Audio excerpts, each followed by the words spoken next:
ৰাজ্যৰ ৭০ লাখ সুলভ মূল্যৰ কাৰ্ড হোল্ডাৰ অধিকাৰীয়ে নৱেম্বৰ মাহৰ পৰা সুলভ মূল্যত লাভ কৰিব ১ কেজিকৈ দাইল, নিমখ আৰু চেনি।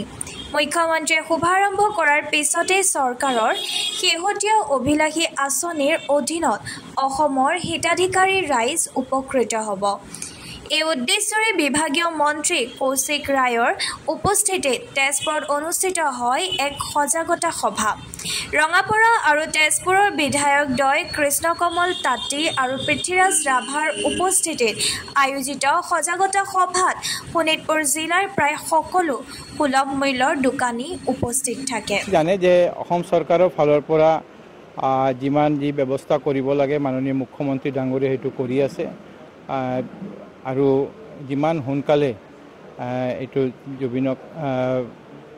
জুবিন গাৰ্গ ডাঙৰীয়াক আমি তেওঁ যি কেছ হৈছে বা যি তেওঁৰ এটা ৰহস্য আছে এই ৰহস্যটো যাতে SITয়ে কৰিব পাৰে কাৰণে মুখ্যমন্ত্ৰী ডাঙৰীয়া এইটোত লাগি আছে আৰু মই ভাবোঁ যে খুব সোনকালে এই যে ব্যৱস্থাটো গ্ৰহণ কৰে।